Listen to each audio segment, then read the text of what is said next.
We can have a dance party. Hi, I'm so excited to be here. My name is Elaine. As Bill said, I'm SVP of Partnerships and Impact at XPRIZE. We currently have a 4-year, $11 million global competition to end destructive wildfires. If you haven't heard about it, check it out. But today we're here to talk about insurance, which is super exciting. We're going to make it exciting. I have built my career on a passion to be with the change makers, right? And today we are poised with people on our panel that are those change makers in this space. I see no greater opportunity right now than with the insurance industry and the role it plays in leading meaningful change within wildfire risk mitigation. With wildfires increasing in severity, frequency, and cost, the insurance sector is uniquely positioned to not only provide recovery support, but drive proactive strategies that build resilience.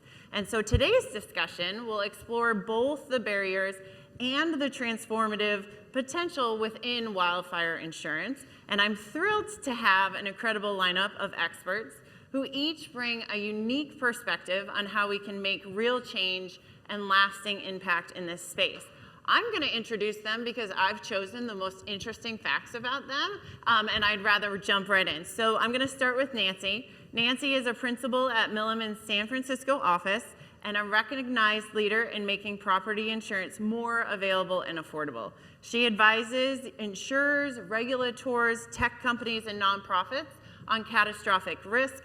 Nancy leads Milliman's Global Climate Resilience Initiative, and it was named the Climate Consultancy of the Year. And she's also served on advisory groups for CAL FIRE, Insurance for Good, and the U.S. Treasury's Climate Risk Advisory Committee. So it's so nice to have her.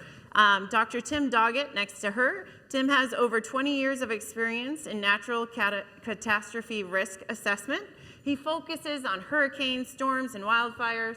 He leads a team at Berkshire Hathaway that develops models and tools for integrating catastrophe analytics into insurance workflows, and he assesses climate change impacts and provides real-time evaluations of ongoing natural disasters. And then next to him, needs no introduction, but Dave Winnacker has 21 years of experience in the fire service and has been the fire chief of Moraga-Orinda since 2017. He leads wildfire and WUI initiatives for California fire chiefs and serves on wildfire mitigation advisory groups. He's also a Marine Corps veteran, and he has held various command roles in the reserves and is currently a Hoover Institution Veteran Fellow at Stanford University, where he focuses on market-based wildfire solutions. And he's also co-founded Xyloplan Risk, a company focused on risk visualizations and mitigations. And finally, at the end is Pascal Karsenti, and he's Director of Research and Technology at Nephila, where he focuses on insurance-linked strategies and sustainable climate solutions. He leads catastrophe research and develops models to improve Nephila's risk management, and he also explores insurtech opportunities, builds climate-focused portfolios, and drives sustainability initiatives. I'm so excited to have them. If there's a panel about insurance, these are your people. And so we're going to dive in with Dave first, who's been on the front lines and knows exactly what it takes to fight wildfire. So Dave, wildfire insurance in high-risk areas like California faces big challenges. Everyone in this room knows that. But for you, in your experience, what do you think are the biggest barriers we need to overcome for insurance to provide effective coverage? Alignment.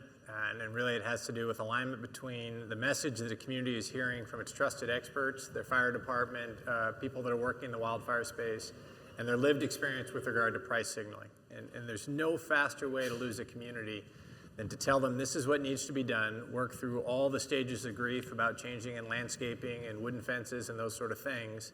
And in the middle of that, for the community to get a wave of non-renewals or something else that tells them that the market doesn't value what you have done. And then most communities' immediate reaction is to dig in and fight at that point. And I think out of that we see a lot of misguided regulation and other things designed to bring industry to heel, because industry is delivering a message that does not align with what the community believes they have done that is important. And I would back that up just to say The reason we get out of alignment is that there's a vacuum and that the community is not getting a clear signal from industry of what matters and how, if they did these things, it could be reported. And so then the community starts to form their own sense of what's important. And unsurprisingly, they gravitate towards things that are easy to do and often are not particularly meaningful, and many of which are simply just performative, which industry, unsurprisingly, doesn't value. Right. Nancy, do you believe in this dig your feet in mentality when the industry or the ecosystem comes in and makes suggestions, this defensiveness almost? And have you seen it where it doesn't happen, and what is that best practice? I believe that there will always be a dig it in mentality if you don't give people a better alternative and some sort of clear understanding of how much is enough. And as Dave said, we haven't been able to do that. There's systemic reasons for why. I mean, the risk is changing rapidly. Michael Warrow said this morning that the thing that we need the most is a better understanding of risk, and unfortunately, risk has historically been in the province of actuaries, which is obviously a very bad place for us all to be. You know, when you're listening to the actuaries, it's kind of the end times, right? You know, things are getting really, really bad when you're asking how bad can they be. So with the risk changing, we've run into a situation where the diagnosis is we need to fix the insurance system. And we did need to fix the insurance system, but the things that are fixing that problem are not fixing the risk problem. So the disconnect that Dave is talking about, it's partly an inability to see the whole system, like the interplay between what's actually happening with the risk and what's actually happening with the regulation, and then what's happening in the modeling and the data world that may or may not be keeping up with all that. So that's what he and I and Frank Freevold have been working on for close on 3 years now, and we're getting a lot farther.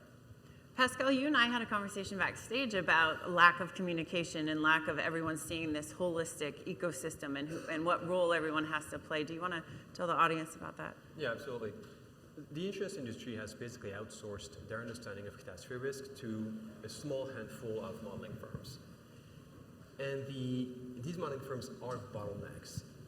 If you think about how many people are working on wildfire risk in the US in these firms, it's probably less than a handful in each of the firms. And there's less than a handful of firms. So it's actually a very, very small number of people, and frankly, very small amounts of money being spent at that bottleneck of how do we understand wildfire risk. One of the consequences is that these people don't have time to go and hunt for data about mitigation. They do not know which houses have a 5-foot protection. They do not know which community has had a fire break. They just don't have the time. And so I believe that this is a huge issue for wildfire, because you cannot understand wildfire with just vague large-scale simulations the way you can do earthquake or hurricane, which is the genesis of all these models. You really have to understand the risk at specific locations. And when you look at the models today, they do not know about mitigation. They do not know about community mitigation, or house mitigation, or block mitigation. And when you compare their risk estimate from one version to the next, they can change by a factor of 20 for no particular reason other than, well, the simulations they happen to run about wildfire might ignite or how the fire might spread just happen to change. And this is where we are. This is creating huge uncertainties for insurance companies. They do not know which building was mitigated. But worse than that, they do not know if the chance that a fire would even reach that building, whereby the mitigation will become useful, is a probability of 1% or 10% or some other number. Just don't know. Yeah. Tim, in your models, do you agree with what Pascal just described?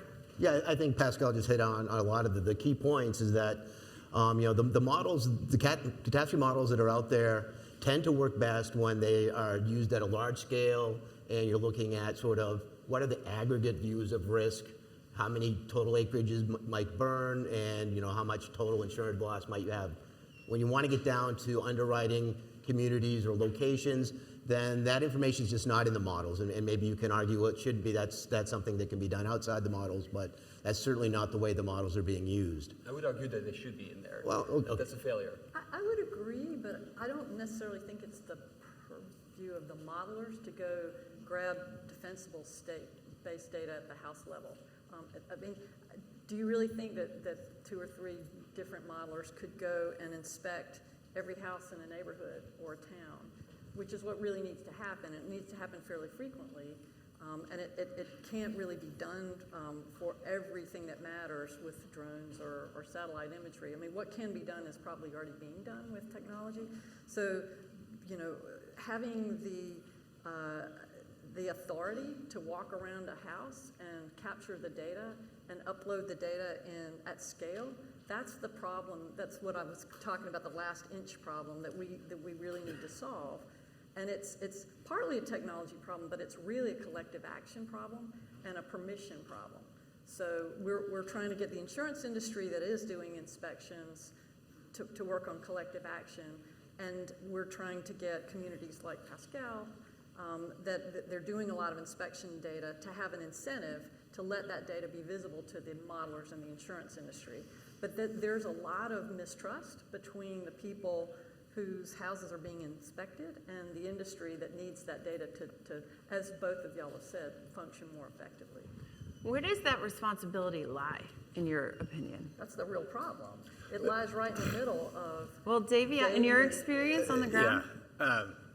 I mean, I would start with, if we look at this from a game theory perspective, the community's game piece is a fixed asset, and industry's game piece are dollars that can flow to higher rents at lower risk somewhere else. So I would argue strenuously that it's the community's responsibility to reduce the underlying vulnerabilities that make it susceptible to wildfire loss, and then industry will follow. A competitive market will seek the opportunities for good returns with lower risk. Any approach that turns that around, where a community says, which we hear a lot of, we need to be insured because we were, but we don't want to change the things that represent these vulnerabilities that create the risk, I think that approach is going to end badly because the dollars will flow, the capital will flow somewhere else. So let me pressure test that a little bit. So if we're going to say it's a community responsibility, bring that a level more granular to me. Is it a new position in townships? What does that mean if we want everyone in this room to go out and be that community change that then creates this data pathway for smarter decisions? Well, it starts with adopting the well-understood, readily available science about which vulnerabilities lead to structural ignition, and adopt ordinances that ban those things. We do this with a lot of other things that allow us to live in a society. Specifically, Zone 0, wooden fences within 5 feet of the structure, ember-resistant vents. All these things are all very well understood.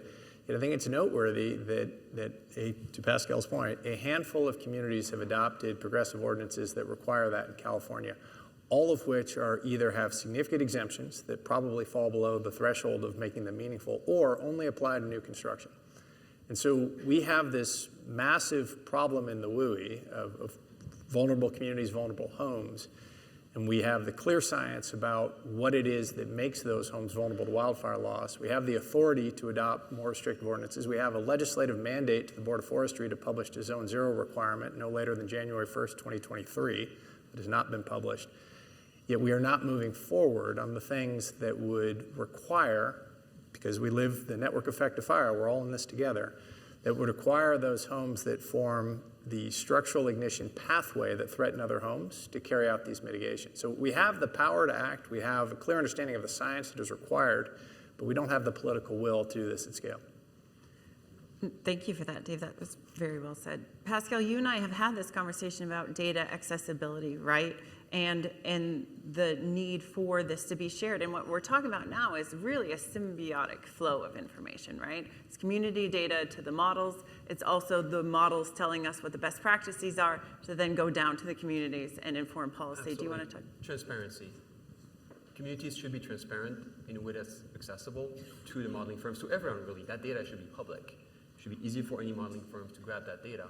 And it should be possible for communities to see the feedback of this is how this information has changed our view of your risk. It should be possible for homeowners to understand their risk. Two huge innovations that I think has happened recently in understanding of the risk is making risk apparent to homeowners, to individuals. So we have an app on my phone. It tells me where the fires are right now. And we had a founder on here just a moment ago. That's incredible. That used to be very difficult to access. There's a modeling firm called First Street Foundation that started by telling homeowners, this is your flood risk, this is your wildfire risk. This access, this transparency was never there before. And if we just can close that loop, or we can have the information come back from the homeowners and the communities to the risk assessment teams, we can really make progress, and we can create that feedback loop of insurability. You've reduced your risk. I understand the way that you've reduced your risk. I understand how much you've reduced your risk. Therefore, now we have access to that insurance that perhaps I was withholding earlier because I had this uncertainty. In insurance, you have to pay for risk and you have to pay for uncertainty. The risk is what is the actual probability you're going to burn down. The uncertainty is the fact that I have no idea what that probability is. So I'm just going to charge for both.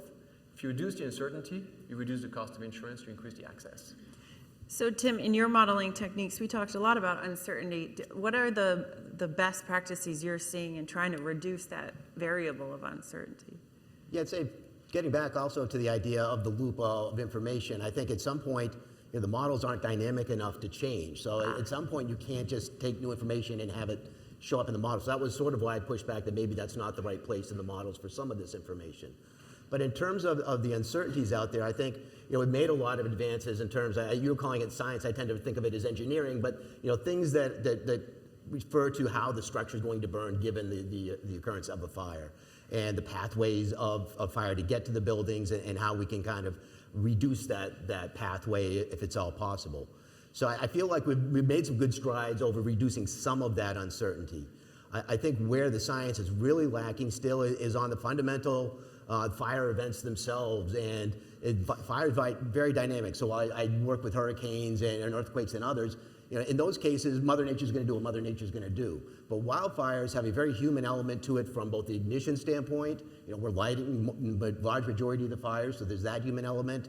And then once the fires are burning, yes, they're driven by the wind and the terrain slopes, but also we're putting in a lot of efforts to mitigate those fires, so that the final shape of a footprint really is driven by where we're able to mitigate the fires in real time. And that's something, again, that a model can never have any certainty about. So the way that the stochastic or the catastrophe models work is they'll model tens of thousands of simulated seasons with hundreds of fires in each season, just to get enough information to understand what the distribution of possibilities can be. And right now, I don't think the science is strong enough about the fundamental ways that humans impact fire spread to get that in a way that really helps get those insurance rates to reflect any sort of assurance of what's being done. Any thoughts on how you build that human element into it? I have a couple people on my team that would love to probably speak in on that. I think, unlike flood, again, which is another very similar peril where you can put up the levees and the seawalls, those things are known in advance. So at least, yes, they're human interactions, but they're there before the event occurs. Again, with fire, it's very dynamic. So again, you have to simulate the same event over and over again and say, okay, if the winds are below certain thresholds, we can fight this from the air. That's going to have one sort of impact. No, this is a high wind event. It's going to spread faster. We can't fight it from the air. We're going to have to depend on fire breaks. That's another setup. So we just have to think about all the ways that these things can happen in reality, and be more diligent about getting that into the science. And I think there's a huge opportunity there for those types of things to evolve. We have good news for you. I can't wait to hear it. But to your flood example, and I understand it's a fool's errand to say with certainty where a fire will start, when it will start, and what the firefighting response will do to shape the final perimeter. But just like we can understand seawalls and levees for flood, we can understand the presence of vulnerabilities at the entry points into a community, so that a community can be in or adjacent to a wildfire without experiencing loss. And so I think there's two very different discussions here. One is the probability of the fire and its extent. The second is the probability of ignition should a fire arrive at the edge of the community. And in a fire-dependent landscape, depending on what time horizon you choose, it is inevitable there will be a fire at any given point over some time frame. So I think I agree with all the statements about the challenges modeling the fire, but I disagree that we can't know whether or not that the consequences of that fire arriving at a point, if we know the conditions on the ground at the entry points where a vegetative fire transitions to structure that initiates the structure-to-structure conflagration that we're also concerned about. I think the other thing that Tim's pointing out that we've been missing is some way to quantify the effect of human intervention. And so one of the things that Dave and I have been working on with Western Fire Chiefs Association is a WUI fire protection score. So basically, the ability to monitor the capability and the capacity of every fire battalion in the West, including their the network of other fire battalions that come in and support them and how far away they are. Because we're now looking, I don't know if y'all saw the fast fires research that came out in the last couple of weeks. There was a big article in the Chronicle and the New York Times. But the whole point being fire speed is what we need to be looking at when we're looking at property damage. And so our focus has been on things that slow the fire down out in the wilderness and the grassland or forest or whatever, and then the ability of fire services and what equipment they have to keep the fire from penetrating into the urban interface. And then from there on out, then we're getting to the Pascal's point about how the fire is going to spread from house to house. So we're thinking of them now in 3 different points rather than the way that models used to work, this blob that just spreads out. But the data was never there before, and it will be there hopefully next year when we finish this, this fire protection score. And at that point, the wildfire modelers can start incorporating it in, but you can't expect them to go get that data themselves. It needs to come, get efficiently processed and given to everyone. So we've talked about the role the community plays in resilience and data sharing. What about utility companies, Pascal? Well, they sparked a lot of fires a few years ago, and they paid for it. And I think they have come to the realization that this was perhaps a bad idea. The question is, what is the feedback utilities are getting? They're getting mandates. They have to spend a certain amount of money on mitigation. They have the fast disconnects. I think they have done a huge amount of effort. I think the risk of a utility-caused major fire today is significantly lower than it was 10 years ago. On the other hand, some other avenues of feedback are perhaps not there. So for example, you have the Wildfire Fund that will pick up the bill the next time a utility starts a fire. Does that help or hinder utilities' motivation? Hopefully they are fully motivated as it is. But this is definitely an area where preventing ignitions in highly built-up areas, yes, absolutely.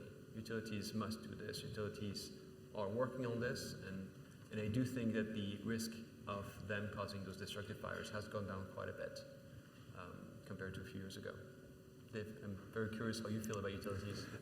I think utilities are a part, but it's just an ignition problem. And if you remove that source of ignition, that it'll either be filled by another source of ignition or the fuels will carry over to a future year in a hotter, drier climate where potentially the outcomes of a fire caused by something other than a utility would be worse. So reducing ignitions is great, but I don't think that addresses the underlying issue in a fire-dependent landscape that is fundamentally out of balance if it doesn't have a regular fire return interval. No, that's great. So he just spoke about this hope, right? That if we build these barriers and resilience measures, and that's what you were alluding to with the last inch. And Nancy and I had a brilliant conversation prepping for this, and she's hopeful, and she says that these problems are not insurmountable, and I would love for you to tell the audience about that. One of the hundreds of people that I've talked to in the last couple of years trying to figure out how to build this ecosystem of alignment that Dave's been talking about said that we're operating under the TINA principle. There is no alternative. And I like that. Like, I think that people have spent a lot of time arguing about whose fault it is and who needs to act, and especially when it comes to the insurance industry, there's a lot of joy in blaming insurance companies and expecting them to change how they do things. But I think that all of the easy things have been done, and we're now down to the hard things. And the people that we've talked to, many of y'all in the room, and CAT modelers, insurers, fire service professionals, they're not actually disagreeing on what needs to be done so much anymore. The things that Dave's talking about, like understanding the science and putting it into action, we're now winnowing down to the place where it's pretty obvious that that's what needs to be done. We don't have the political will yet, but in California 5 years ago, who would have thought that insurance companies could use CAT models and reinsurance and pricing? Like, that was it'll never happen kind of thing. But things will never happen until they happen. And I see the political will to get, communities to mitigate almost there. And we actually know what to do. So I consider that hopeful. Not knowing what to do is hard, but there's things that could happen that could make the tipping point where a community like ours in Orinda could find it a better alternative to do what we don't want to do than to lose our insurance and to potentially, have our whole community lost.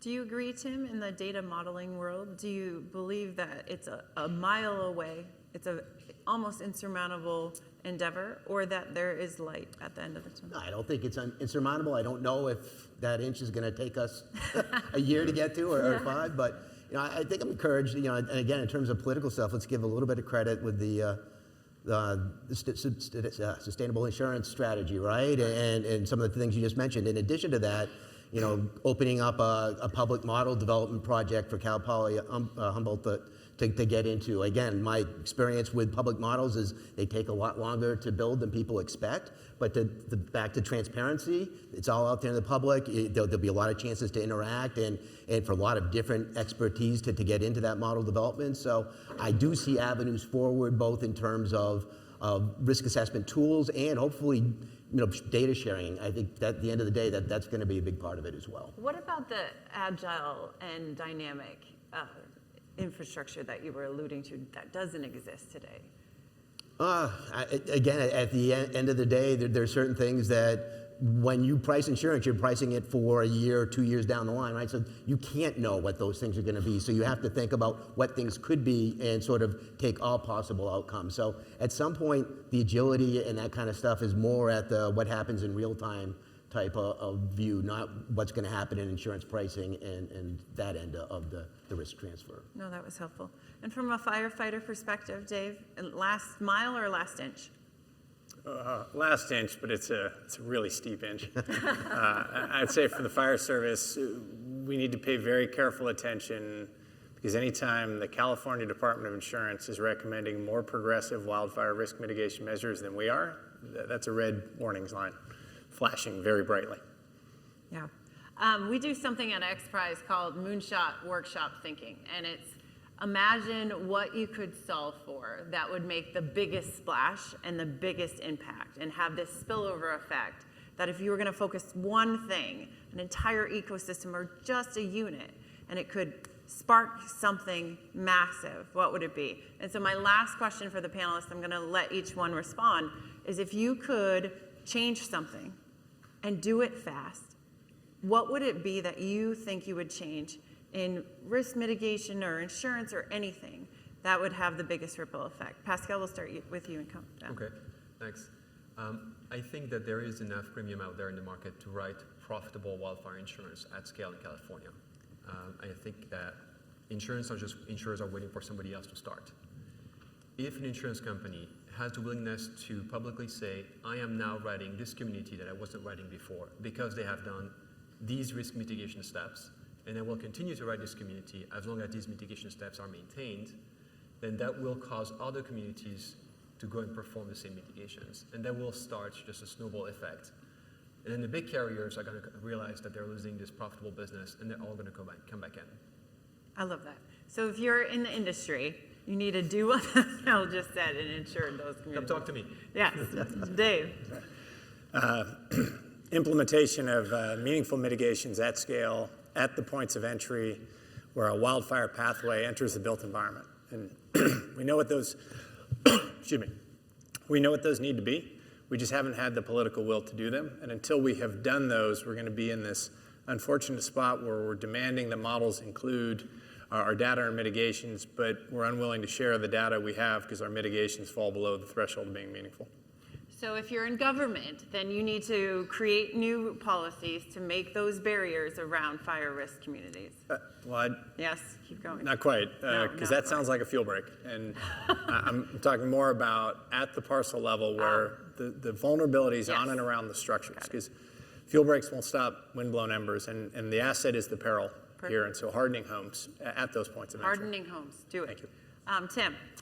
To get back to what we were just talking about, I'd really like to see the scientific community that works with fire spread models kind of take that next step and think about, instead of just what the natural spread of fire is, how can we sort of start playing with the impacts of sort of the human mitigation in real time. And I think we also need to then also bridge the scales and not only worry about the wildfire spread, but think about, okay, how does this become a spread into the UAE and how it becomes an urban conflagration, and really sort of nest those models together. I love that one. Thank you. I feel like all of this is just building up to my idea. It's so convenient. No, I think we should be looking at new construction on the edge of existing communities. Like my town, Orinda's, we're going to be the poster child for non-renewals for the next at least year. And it's going to be really hard for people like Dave to get us to clear our zone zeros. But if we had resilient new construction on the edge of town, between where the fires come from and where all of our bushes and precious trees are, if the construction was built well, it could be affordable. It could solve some of our affordable housing crisis, and it could slow the fires spread into the community, put the ember cast far enough out that you wouldn't have very many houses catching on fire, and hopefully be a safe place for people to live in our nice community. So that, to me, is the solution that could have the fastest impact on existing construction and help solve the affordability crisis. It's an engineering problem, it's an insurance problem, it's a fire modeling problem, but to me, that's the holy grail.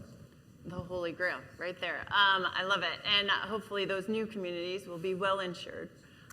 Yes. That's Perfect. So as we close, I want to highlight the unique role the insurance industry plays in shifting how we manage and transfer wildfire risk. Today we talked about the potential for insurance not just to aid in recovery, but to drive resilience and preventions. There are leaders in this field.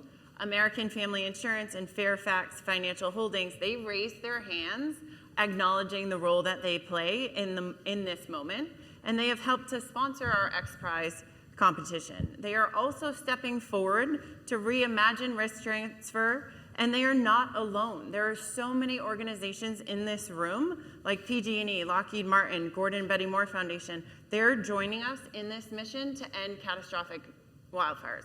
This is a moment, right? It's a historical moment. It doesn't feel like a moment when you're sitting in it, but I promise you it is. And whether you are in insurance or technology or community action, I invite you to join these lovely people who are trying to disrupt destructive wildfires.